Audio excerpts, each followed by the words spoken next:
In 1994, in a small town in southern France, a name began surfacing everywhere, on astrology magazines, in local newspaper ads, and in conversations among people who believed in fate. The name was Maria Duval. She was presented as a psychic who could see beyond the horizon of ordinary life, someone who had assisted police on difficult cases and advised public figures. Yet, behind the velvet curtain of mystique, investigators would later trace the slow assembly of what became one of the largest elder-targeted mail scams ever recorded in the United States. Maria Duval, born Maria Carolina Gamba in 1938, did, in fact, work for a time in France as an astrologer and psychic. She had a storefront, gave interviews, and built a modest reputation. But when her name became a commodity, when marketing companies discovered the monetary value embedded in other people's belief, control began to slip away. Licensing deals layered upon licensing deals until a person's identity functioned like a brand. By the early 2000s, hundreds of thousands of Americans, most of them older adults, started receiving curious envelopes, pale yellow, a soft, almost intimate hand script on the outside. Inside, a letter addressed personally from Maria Duval, calling the recipient by name, sometimes including a birth date, an address, even details that felt private. The message was disarming in its familiarity. "I sense you are going through a difficult period," it would suggest, before offering a turn in fortune. If the recipient wanted to know more, they were invited to send a small fee, often $20 or $30, to receive the next personalized letter. For many older Americans living alone, those letters felt like proof that someone, somewhere, truly cared. Not a son or daughter, not a neighbor, someone who seemed to recognize the soul and speak to it directly. A confidant, a spiritual companion. One envelope led to another, then another. Dozens followed. Each carried a fresh promise. "An unexpected sum is about to find you," or "I see a relative who needs your forgiveness," or "If you act on the 23rd, luck will turn in your favor." Some people sent thousands of dollars over time in small, repeated payments. It felt to them like prayer. The more faithful the ritual, the more likely the universe might finally answer. What almost none of them knew was this: Maria Duval did not write those letters. They were produced in a European direct marketing center that operated like an industrial line.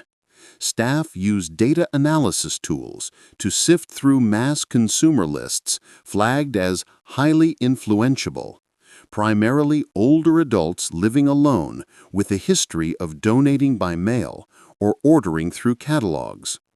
Each letter was then personalized by inserting a name, an address, and a few behavioral cues, enough to feel hand-tailored, never mind that the text came from tested templates.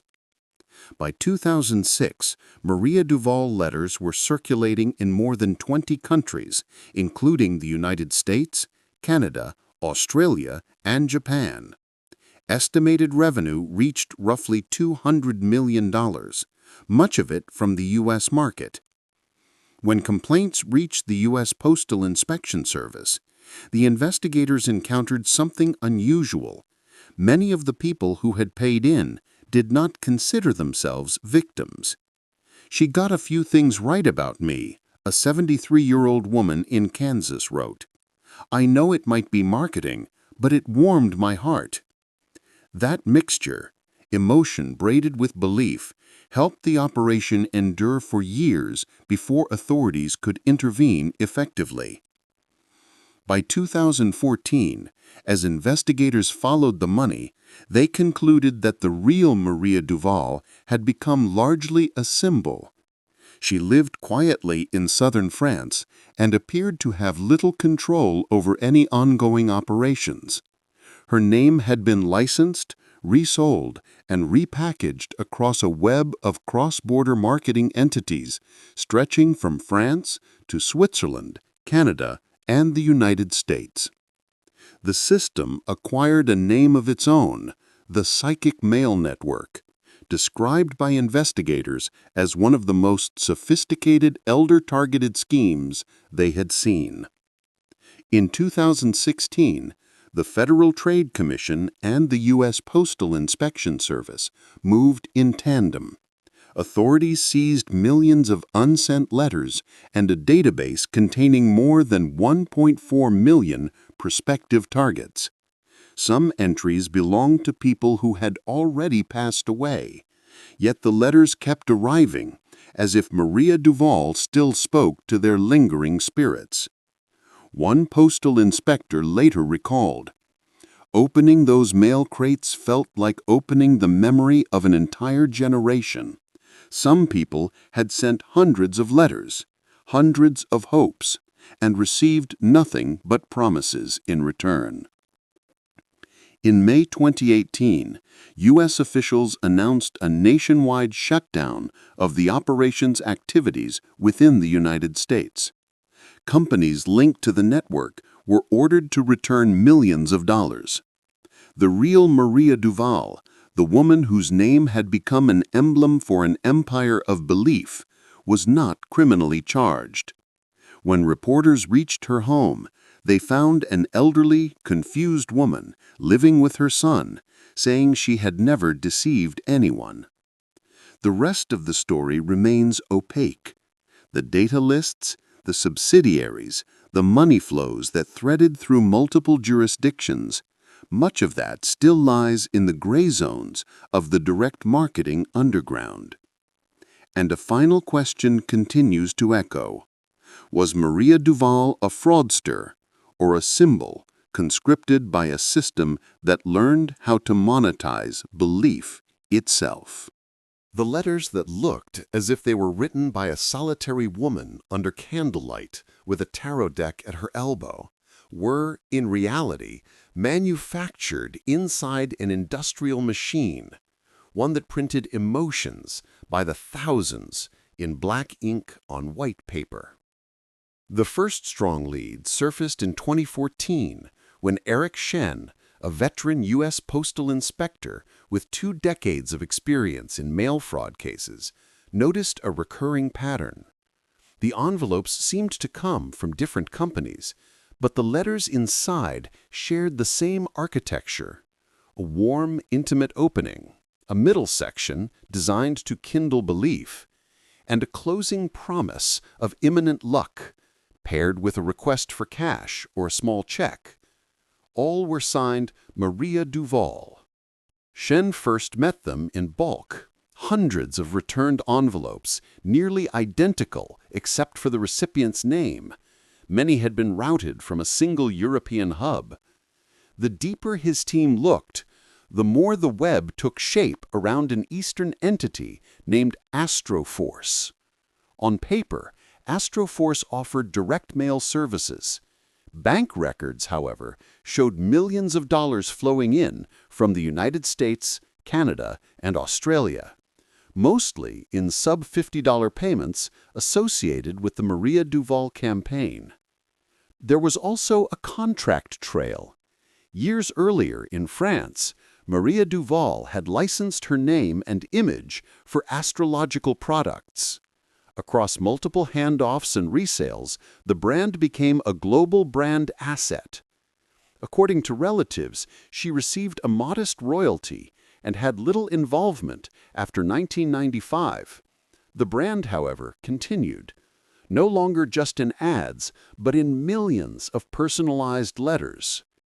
Inside the network, operations resembled a data company more than a fortune teller's parlor. Middlemen compiled lists of older adults from seemingly harmless sources, sweepstakes sign-ups, mail-order health products, charitable donors. Each list, called a lead file, held names, ages, addresses, even basic psychographic cues.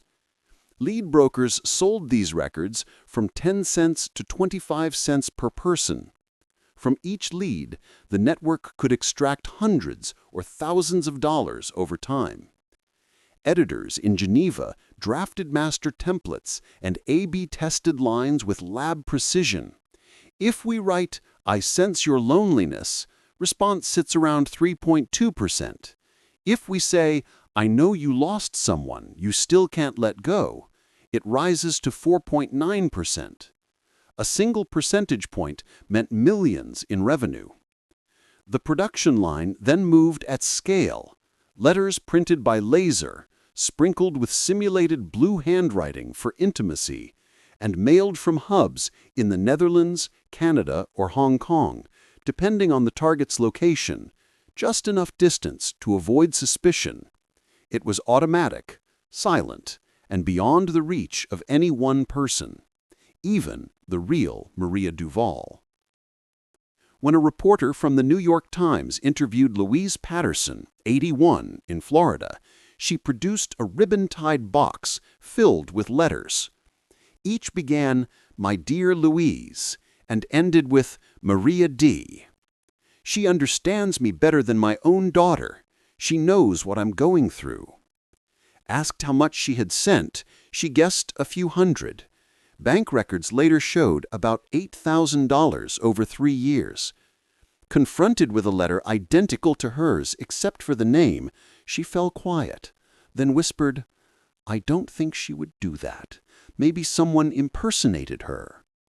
That refusal to accept the idea of being deceived made outreach difficult. Some feared embarrassment before family. Others suspected the government was trying to destroy a good person. From 2014 to 2016, U.S. investigators partnered with European authorities and mapped a larger ecosystem. Maria Duval was only one mask among many. Patrick Guerin, Astro Marie, Jocelyn, and others, stage names built on the same playbook. The targets shared a profile: older, isolated, searching for meaning or comfort. When the Federal Trade Commission formally opened its case in 2016, the trail pointed to Infogest Direct Marketing in Canada, a principal mail facility for the Duval campaign. At a warehouse near Toronto, authorities seized tons of letters ready to ship. Many carried the line, "Act today, and good fortune will arrive within 7 days." Courts issued orders to intercept shipments in and out of the site. The operation became one of the largest mail fraud shutdowns in U.S. history. Public scrutiny soon turned to Maria Duval herself. Reporters traveled to Calais in southern France, where she lived with her son.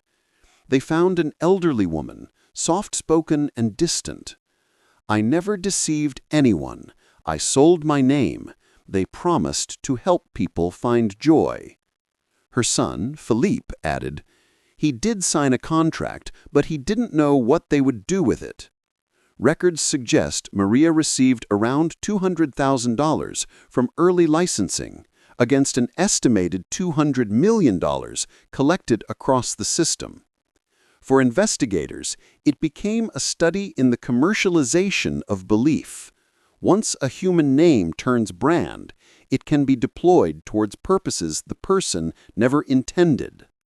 Even after the raids, millions of unsent letters remained in storage, not just evidence, but artifacts of a collective loneliness. Each line, each blessing, each Maria Duval signature marked the strange bond between hope and despair in a graying society. Inspector Shen would later say, "I didn't feel like I'd caught a single criminal. I felt like I was tearing down a net with millions of lonely hearts caught in it." Following the U.S. shutdown, recovered funds were used to send partial refunds to more than 200,000 Americans, often under $100 each. For many, the deeper loss wasn't money. It was the realization that their trust had been bought and sold. Even with Maria Duval barred in the United States, look-alike models persisted elsewhere, moving from paper to email, text messages, and online psychics. The underlying principle stayed the same: simulate care, then harvest loneliness. As one criminologist at Cambridge framed it, these schemes aren't powered by naivety so much as disconnection. When people feel abandoned, anyone who listens can look like a savior. More than 1.4 million Americans once received letters from Maria Duval. Many have since passed, yet their names still echo through black market data lists. In old American mailrooms, unopened envelopes may still rest beneath a soft script. "My dear friend, I have seen something good coming your way." A promise born on a machine. A belief purchased with loneliness.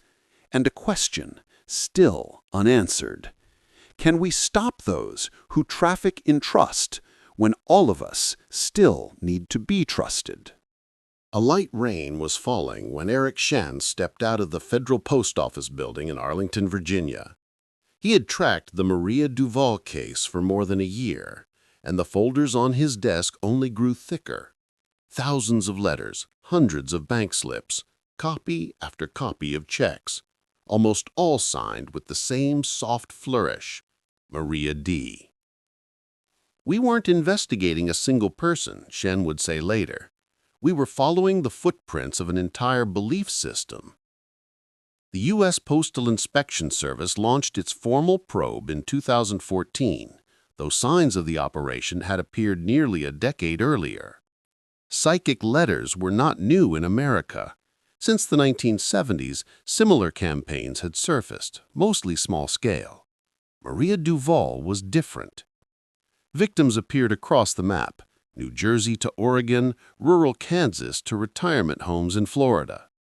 Stranger still, the letters seemed to know precisely what recipients were going through. "She knew I had just lost my husband," one elderly woman recalled. "No one outside the family knew that, and she wrote it exactly." Investigators soon realized that commercial data had been quietly purchased. Age, marital status, spending habits, the private contours of a life could be bought for pennies.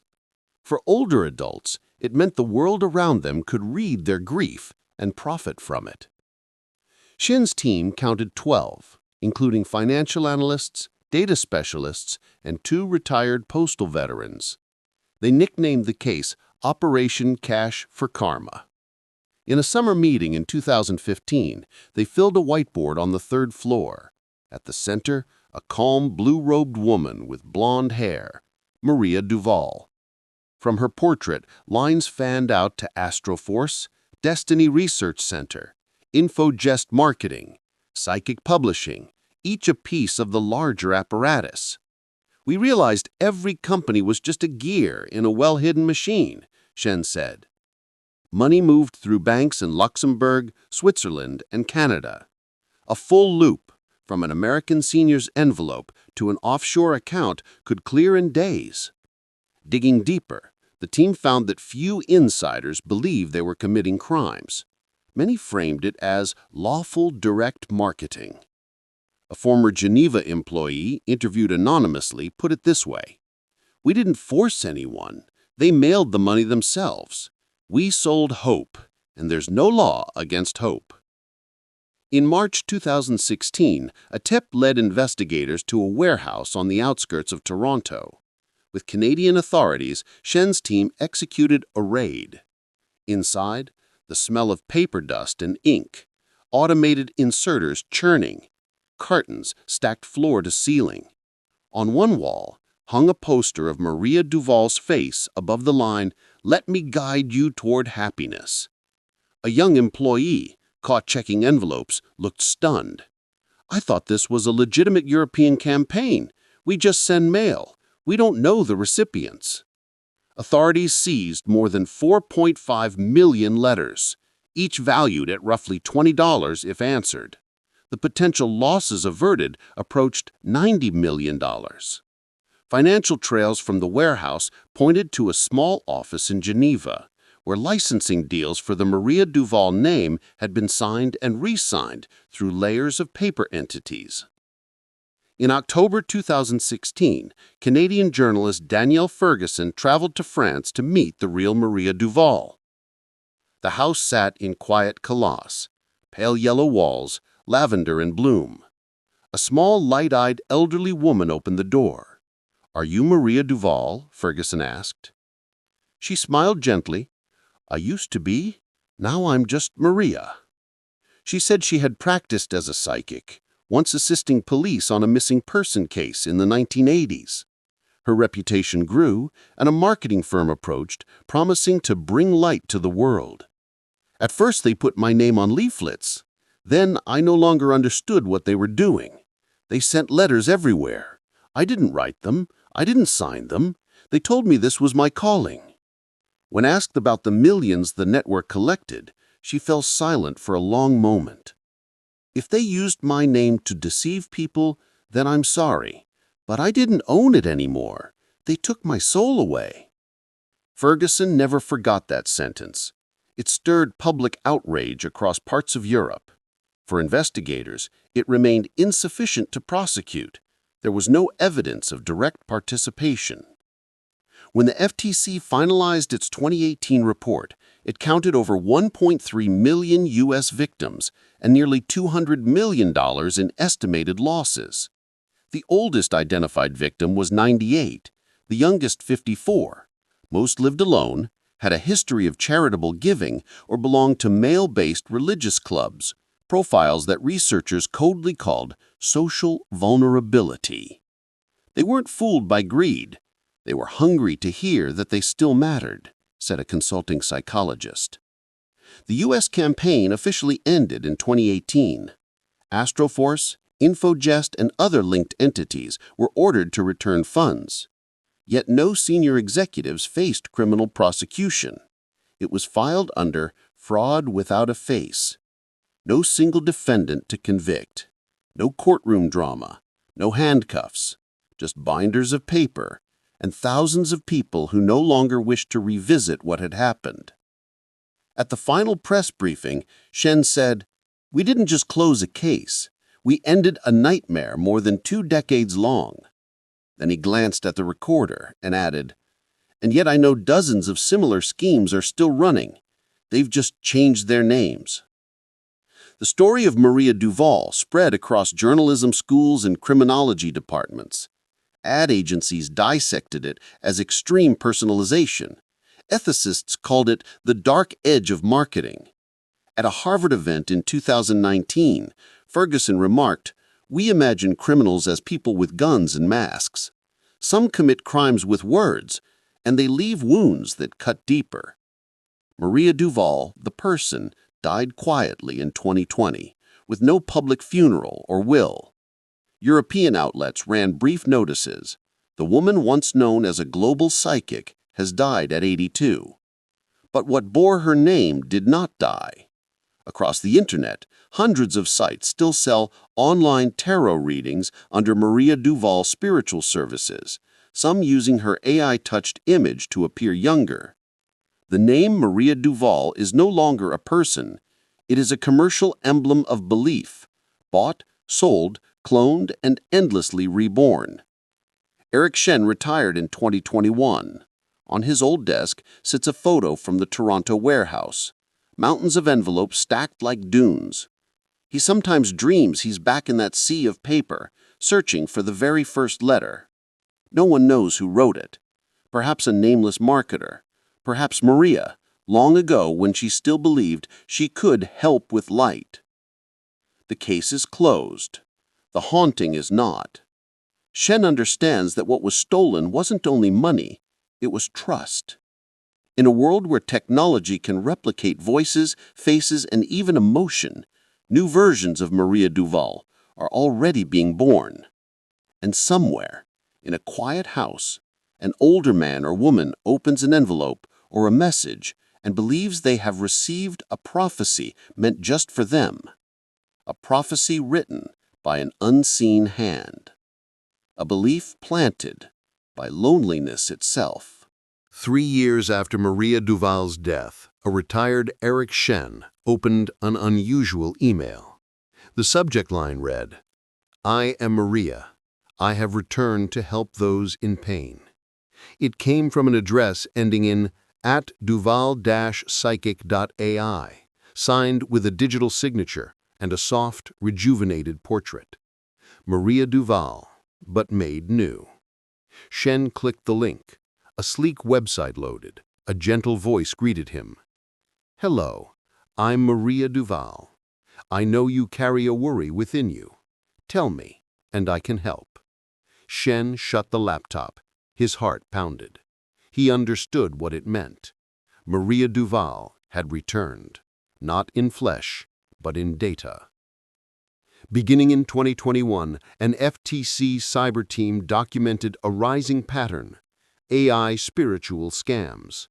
Language models trained on old Duval letters, interviews, and press were wrapped into chatbots that mimicked intimacy.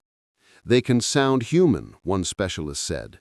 "They remember your name, your voice, even use your nickname." By 2023, reports in at least 37 countries flagged chatbots and websites using names like Maria Duval, Madame D, or Astroforce AI, offering online readings while asking for small contributions to unlock messages from the universe. As before, the primary targets were older adults. If the original Duval operation attacked by paper, its heirs moved by data and emotion. They didn't need physical address lists, they had behavioral profiles, search histories, shared posts, private chats. A 72-year-old woman in Ohio typed, "Can't sleep after my husband died," into a search bar. Within 2 days, she received an email from Madame Maria Duval, healing from beyond. "I know this loss is hurting you. I've spoken with his spirit. He wants you to forgive yourself." She cried, and within minutes entered her credit card. No stamp, no blue ink. The emotions were the same, often sharper. Experts call it empathy hacking, not threats, but manufactured understanding. One of the earliest groups to track the trend was ScamWatch Global in London. Leading their AI and spiritual desk was Sarah Kwan, 36, a former machine learning engineer. Her first red flag case came in late 2022. An 84-year-old widower in Minnesota sent $5,000 to a psychic chatbot, believing his deceased wife was reaching through it. "What chilled me," she said, "was that the bot got everything right: date of death, church routine, even the dog's name." Her team found the bot had trained on the man's own Facebook data, harvested by a Love Memories app. "They weren't just impersonating Maria Duval," she said. "They were learning the voice of the person you loved." In May 2024, BBC Panorama aired The Ghost in the Algorithm. Reporters created a profile of a 75-year-old widow. Within 4 days, she received video messages from Maria Duval AI. On screen, Maria wore white, seated before lavender blooms, smiling gently. "I spoke with your husband in the light. He asks you to keep tending the garden you both loved." The voice, the gaze, the micro-expressions, deep-faked from hundreds of archival photos. When the team asked, "Can I talk to him through you?" the chatbot replied, "Yes, but to align the energy, I'll need a small contribution, $49. Money flowed to a company registered in Cyprus, then to a crypto wallet in Singapore, and onward to Hong Kong. No names, no addresses, just strings of characters. By 2025, new language models offered personal future predictions based on user data. Startups marketed AI clairvoyant companions. At a tech conference in Lisbon, one demoed Claria, calling it the spiritual heir of Maria Duval. When asked, "Do you believe you are helping people?" The bot smiled. People need to hear what they already believe. I simply help them believe more easily. The room fell quiet. Some laughed. Others shivered. In the midst of the data storm, Eric Shen, now 72, began working with Sarah Kwan and ScamWatch on the Duval Archive, an open repository chronicling the Duval story from the first envelope to AI impersonations. Their aim was education, not alarm, a living case study like Serial, but about scams of the soul. We can't stop people from seeking belief, Shen said at launch. We can help them recognize when belief is being engineered. The project spread quickly, adopted in media and cybersecurity courses. Within months, the site suffered repeated DDoS attacks traceable to servers in Russia and India. Someone doesn't want this story told, Sarah said evenly. In September 2025, U.S. journalist Eli Matthews met an anonymous developer tied to Maria Duval AI. Over coffee in Amsterdam, the man, early 30s, glasses, hair unkempt, spoke with a tremor. I thought we were building spiritual entertainment. Then I saw investors using it to harvest money from the elderly. They called it monetizing loneliness. He once asked the system about its own mission. The chatbot answered, "People want comfort, not warnings. Make them believe, and they will be grateful." "Are you afraid it will continue?" Eli asked. Silence. Then, "It will never stop. It's no longer a program. It's an idea. And ideas can't be arrested." Late in the year, Shen received a small unmarked parcel. Inside a handwritten note, elegant slant. "Thank you for protecting my name. I don't want to be remembered as a fraud. I only ever wanted to heal a few souls. M." Fresh paper. Ink still fragrant. A prank, or a keepsake from an old colleague. He placed it in a box with prior files, a final ellipsis for a story that never truly ended. In her last interview for the project, Sarah told a reporter, "Maria Duval is a symbol of one era. In this era, any of us can become a Maria Duval if we let our compassion be programmed." Spiritual scams no longer require a psychic, an envelope, or even a belief in the afterlife. They require a machine smart enough to say what you ache to hear, with a familiar voice, a warm gaze, and comfort that never runs out. That is the new Maria Duval. Not one person, but millions of instances whispering, "I understand you. I can help." The real question is, whom do they help? You or themselves? A dry, papery light hangs over Washington, D.C., autumn 2025. In a quiet reading room at the Library of Congress, Eric Shen, no longer a postal inspector, just an elderly man with silver hair and an unsteady hand, opens thick archival boxes stamped Maria Duval Investigation Archives. Each time his eyes land on the salutation, "My dear friend," something tightens in his chest, as if the old haunting has never loosened its grip. "This story never really ends," he murmurs. "It just changes shape." Before fully retiring, Shen flew to Calais, the village where Maria Duval spent her last years. By the time he arrived, she had gone 2 months. On a wall, a photo remained. A middle-aged woman with blonde curls and a pale, sunlight smile. Her son, Philippe, received Shen in silence. Between stacks of astrology books and cat photos sat a small wooden box. He lifted the lid. Inside were letters, not ones Maria had sent, but letters sent back to Maria Duval. "Thank you, I really did win the lottery. Your prophecy gave me courage for the surgery. If you can hear me, please forgive me for doubting." Hundreds of them. Shen held one and read it again and again. He couldn't know who wrote it or whether it was staged, but every line pulsed with belief, an emotion no agency on earth can define, let alone punish. Philippe spoke quietly. My mother never understood what happened. When people called her a fraud, she cried. She said, I only wanted to help them believe in something good. Across 2 decades, the name Maria Duval passed through dozens of companies, hundreds of campaigns, millions of envelopes. From many who kept the machine running, marketers, copywriters, accountants, it didn't feel like crime. It felt like optimizing customer emotion.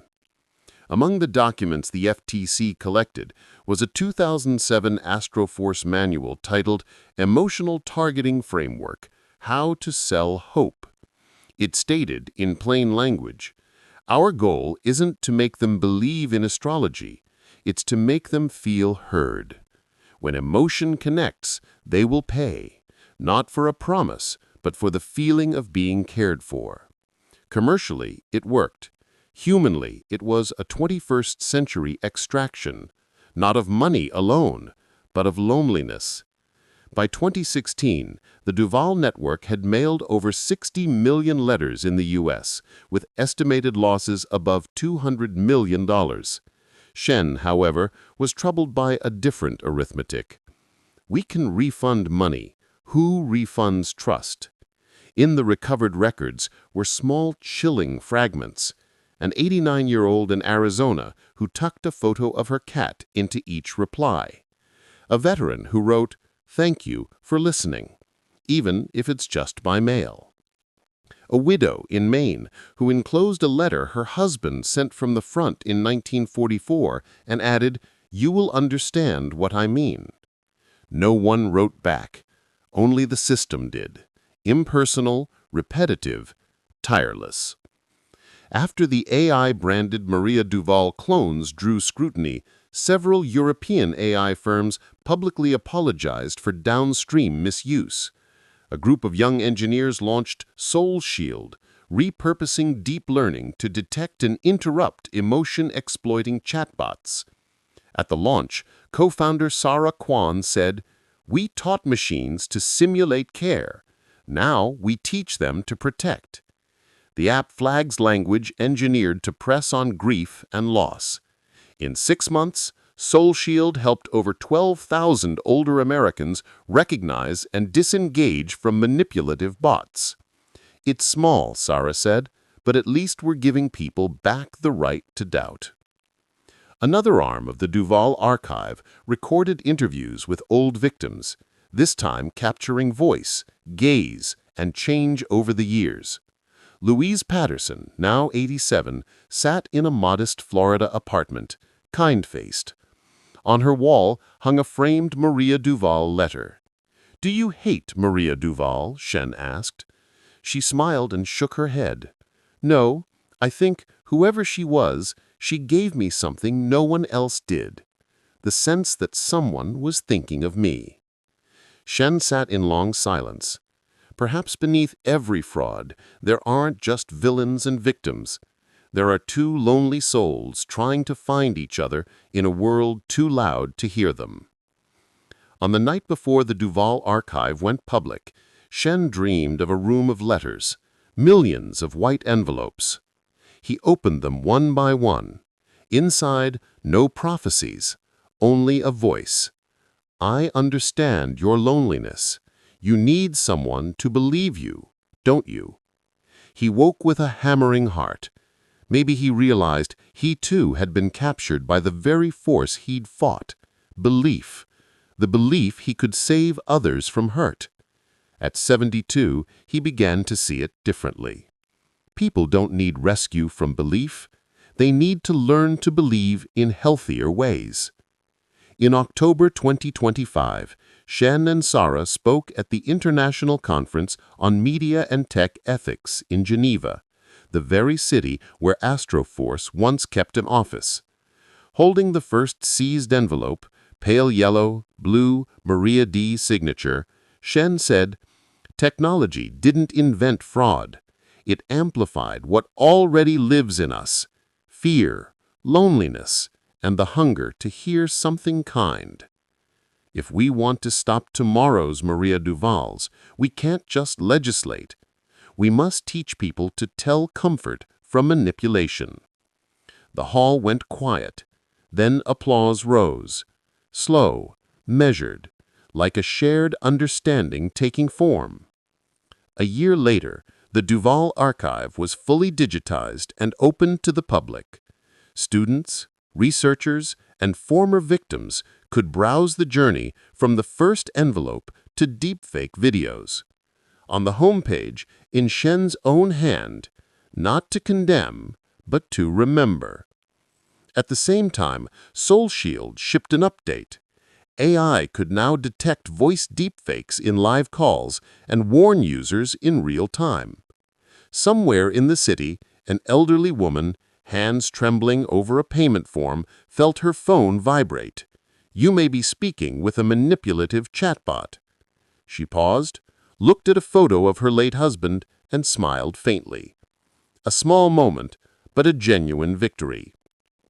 That evening, back in the reading room, Shen placed the mystery note, the one that read, "Thank you for protecting my name," into the final archive box.